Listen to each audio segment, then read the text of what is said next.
I wasn't sure about Erika. I was waiting kind of a situation for her to be in, obviously having lost her husband, becoming the CEO and the chairman of a company. It's just a lot of transition, and it's nice to wait for more information before you prejudge or just assume, make an assumption about somebody, and it maybe is not based in reality. Plus, later on in the show, it's Knives Out for Tucker Carlson. As always, he's trending right now because he has officially waded into the Who Killed Charlie Kirk narrative. And since he is not a bought and paid for Fed, he is are they all Egyptian? With not just the American people worldwide. And he says that he's not buying the official narrative. And there are some lingering questions. And he confirms what I told you about the Egyptian planes. So let's jump right back into this. Welcome back to Candace. But subjectively, because we are dealing with the subject of Erika Kirk and what transpired immediately following Charlie's assassination, this is going to be read as Meghan Markle syndrome, okay? Meghan Markle syndrome, where you want privacy when you want it, but you want publicity whenever you want it, and that just doesn't work. Tying it back to popular resentments that people have. I honestly think it was said best by Bethany Frankel, not related to this situation. Bethany Frankel is on Real Housewives, a real a show, a reality show. And she was referring to one of the housewives who lived her life very publicly, showcased her marriage, was buying tons of Louis Vuitton bags, and had tons of money. Pop culture and then when the relationship soured, other villains the from pop housewife culture basically asked the public for privacy. And Bethany was like, no, this isn't how it works. Like, we were riding with you on the way up. We're riding with you on the way out. You don't get to like pick and choose when you want privacy and when you don't want privacy. She has also made time for an upcoming CBS News town hall sit down with Barry Weiss, which was filmed today. So Erika Kirk has time. She has time. It is just what she means to say, not her priority. Which is the most. You are allowed to prioritize things in your normies own have tapped into Alex Jones style conspiracies, by the way. And the reason why she's capable of bringing in a normie audience to be more and more conspiratorial minded, I think, is because she ties it into pop culture so aggressively. Like, that's how she blew up. She didn't blow up because of her political commentary. She blew up because she baked in right-wing sentiment into all of the, Real Housewives drama and shit like that. It's a combination of conspiracy theories. It's a combination of popular drama.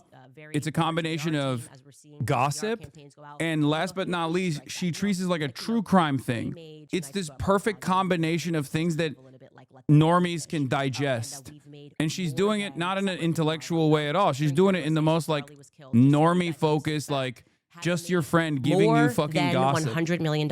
What you are watching here is an unbelievably emotional response that is absent of any logic, okay? If you really care about your team, answer the questions, okay?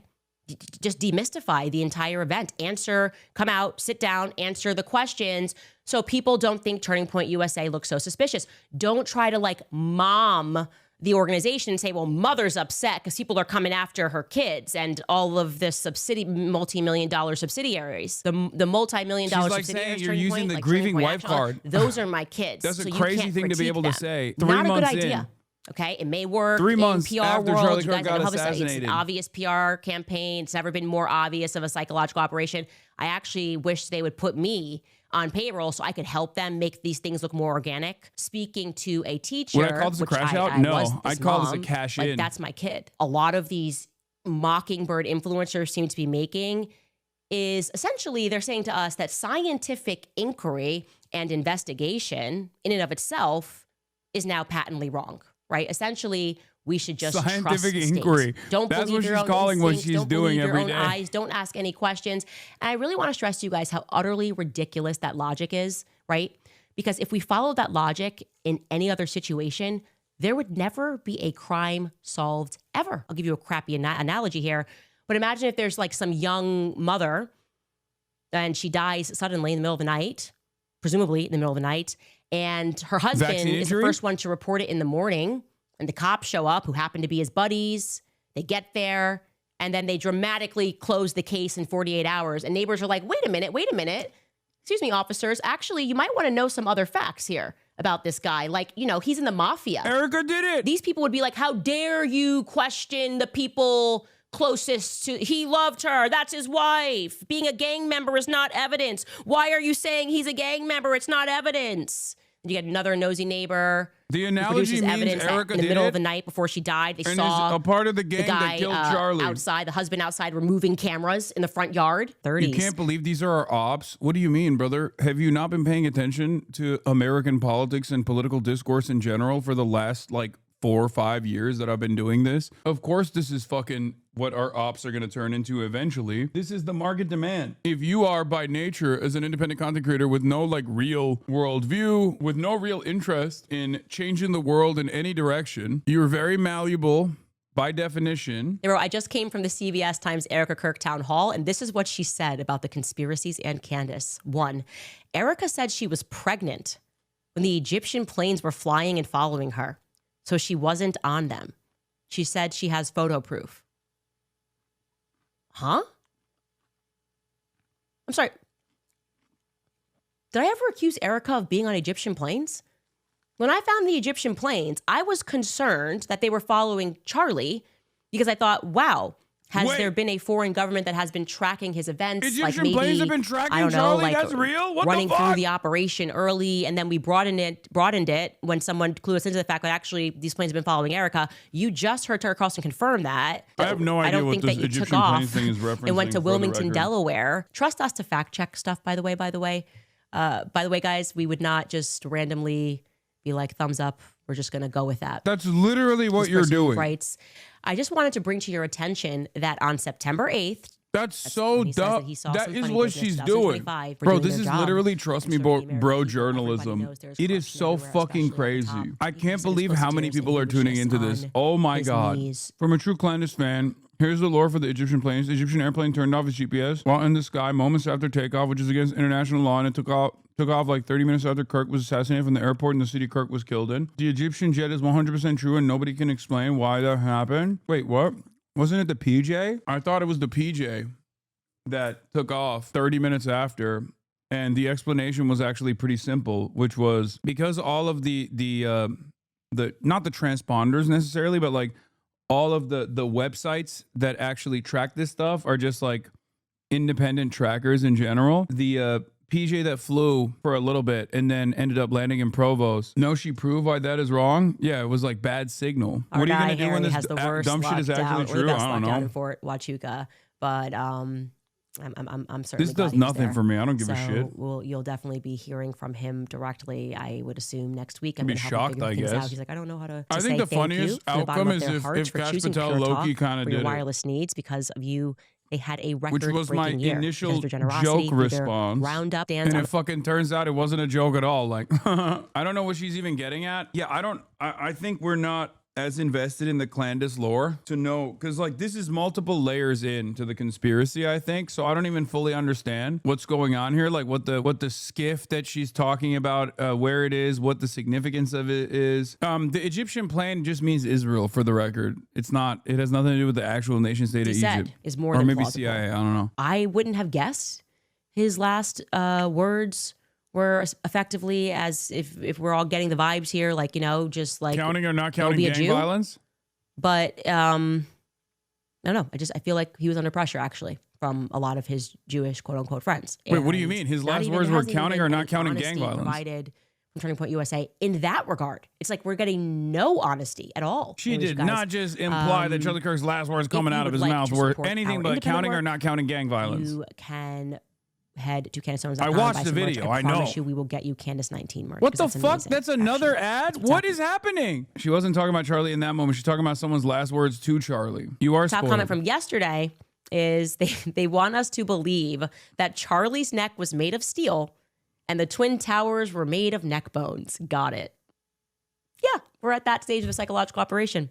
That's it. Isn't that kind of gratuitous? Like the way that you're talking about your bestie's death is pretty strange. Like that's crazy. Vital to separate. This obsession with Candace is Mallory wild. writes, the more I watch, the more fake and gay Bro, things I don't are. understand. We all have been given the light of. I don't understand. Like we can't have any fucking fun on this broadcast. Like this is, whether you like it or not, this is literally the most poppin' thing in the conservative media ecosystem right now. There is a major fissure on the right. And I can't even make jokes about it without some dumb fuck being like, oh, I guess you're obsessed now. Bro, she has 175,000 people watching. And honestly, she's making better content than me. You want to know why? Because she doesn't have to fucking constantly respond to chirpers in the chat. I'm realizing that she can do all of the fucking conspiracies that she wants to do without any interruptions, because she doesn't have 30,000 bitches in his ear yelling about how fucking annoying this shit is. Yeah, she has 175,000 bitches in her ear telling her how dope she is. They're saying, yes, queen. There's some, even this if isn't it turned fun. out. It's boring. You have more integrity than dealing with anti-Semites. We know she's scum of the earth. First of all, check out these thighs. I think you need to recognize that we will be dealing with anti-Semites a lot more frequently in American politics, because the most popular motion right now is heading in that direction on the American right. You are currently staring down the barrel of the future of the right-wing movement. 100%. If you're thinking like, oh, well, these guys are anti-Semitic, why are you dealing with them? Literally wake up to the reality that the entirety of the right-wing movement is going to be geared around these kinds of conspiracies. No matter how dumb, no matter how stupid, liberal people in TikTok comments are praising her as if she's a Wendy Williams with all the tea just because she's coming up with conspiracies for everything. I'm afraid they don't know much of her. Shaking my head. I don't think they know much of her. I think she has the same like exact clipping structure that Nick Fuentes has. It's the clip culture. Once again, all of the clipper accounts that are up my asshole with regular frequency, consistently clipping everything that I say out of context in an effort to fucking trash whatever point of view that I have, to constantly present me as a villain, have been noticeably absent from any Candace Owens coverage, despite the fact that Candace Owens is infinitely more popular than I am. Same with Nick Fuentes. So when you don't have that level of fucking haters consistently trying to warn everyone about you, then you got a person who talks about Yahweh, a servant of Yahweh like security this. footage. A servant of Yahweh writes, who was the young woman in the Candlewood Suites Hotel with the special ops guy? They left in the green truck on September 8th. If you or anyone you know How is works at Candace that... anti-Semitic? I mean, she has in the past and consistently chooses to entertain a lot of anti-Semitic conspiracy theories about how, you know, she's not as out about it, I would say, as Nick Fuentes is. Yeah, if you work for the Candlewood Suites Hotel at the military base... I mean, she's praised Hitler. Please for us on September 8th.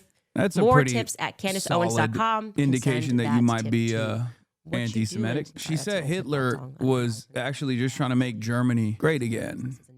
But it was because she became, or he became a globalist by invading other countries. That's when he got bad. Going to keep on this, see what comes of this. She also won Anti-Semite of the Year. Okay, she defeated me to win Anti-Semite of the Year. That doesn't really mean anything.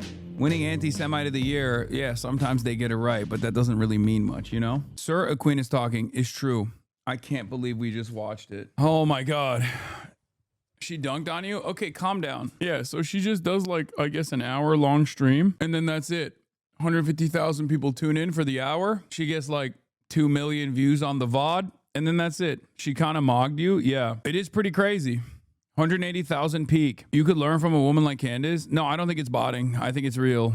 I thought it was botting. I don't think it's botting anymore. Yeah, the audience expansion was organic. There was no like noticeable big jumps. Why the fuck do so many people think what she's saying is interesting? Great question. I explained it already, but I think she already cultivated a massive fan base doing pop culture commentary and pop culture critique. She was doing pop culture critique while also still doing like right-wing commentary, or even doing like right-wing framing on pop culture critique.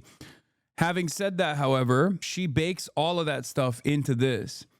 This is obviously like a very big story, and there's a lot of attention on it. There's a lot of interest in it. There's also a lot more suspicion on official narratives nowadays than ever before. So she is farming the shit out of people who want answers. And she also has a very good approach to covering it, where she'll basically cover this shit like it's a true crime story for the conspiracy girlies, baking in a bunch of pop culture references, associating her enemies in this story with common tropes and common enemies that people know from the pop culture stories that she's covered. And she makes it very palatable, very easy to consume, while also simultaneously like leaving little breadcrumbs every now and then. So it's almost like a universal investigation that everyone is engaging in. not dissimilar to the initial interest in QAnon. QAnon was interesting because a lot of bored people, they felt like they were playing a role in this. They felt like they were playing a role in this investigation. And that's what Candace Owens is doing as well with the tip line and all this shit. That's the reason why she is the most successful right-wing commentary person, just the most successful political commentator in the country right now. Do I think she believes any of this stuff? Absolutely not. I think she's always been a grifter from the start.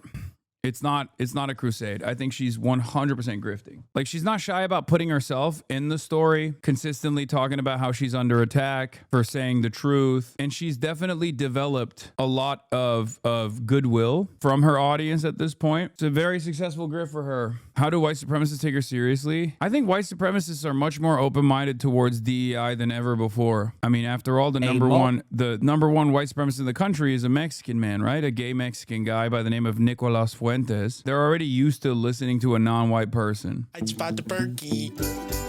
Charlie Kirky. I just